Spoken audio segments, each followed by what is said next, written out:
اربوں سال پہلے کائنات ابھی جوان تھی۔ سورج کے گرد گردش کرتے بے شمار پتھر، آگ کے گولے اور بنتے بگڑتے سیارے خاموشی سے اپنا سفر طے کر رہے تھے۔ زمین بھی تب ایک جلتا ہوا گولا تھی جس کی سطح پر لاوا ابل رہا تھا اور فضا دھوئیں سے بھری ہوئی تھی۔ اسی خلا میں ایک اور سیارہ سفر کر رہا تھا۔ اس کا نام بعد میں انسانوں نے تھیا رکھا۔ وہ مریخ کے برابر سائز رکھتی تھی، طاقتور اور بے قابو۔ اس کا راستہ آہستہ آہستہ زمین کے مدار کے قریب آتا جا رہا تھا، جیسے تقدیر دونوں کو ایک ہی مقام پر لے آ رہی ہو۔ وقت گزرتا گیا، فاصلہ کم ہوتا گیا۔ پھر ایک لمحہ آیا جب خاموش خلا میں ایک ہولناک تصادم ہوا۔ تھیا پوری شدت کے ساتھ زمین سے ٹکرا گئی۔ ایسا دھماکہ ہوا جس کی گونج اگر سنی جا سکتی تو کائنات کانپ اٹھتی۔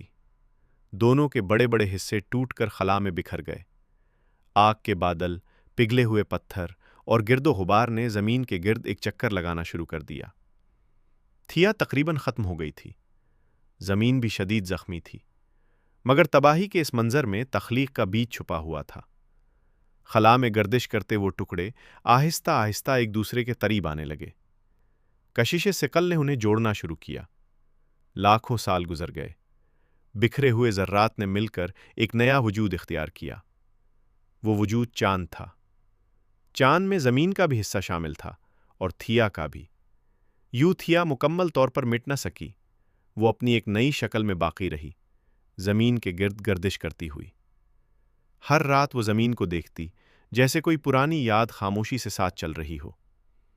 آج جب ہم پورا چاند دیکھتے ہیں تو ہمیں صرف اس کی خوبصورتی نظر آتی ہے، مگر اس کی روشنی میں اربوں سال پرانی ایک کہانی چھپی ہے، تصادم کی، بقا کی اور نئی تخلیق کی۔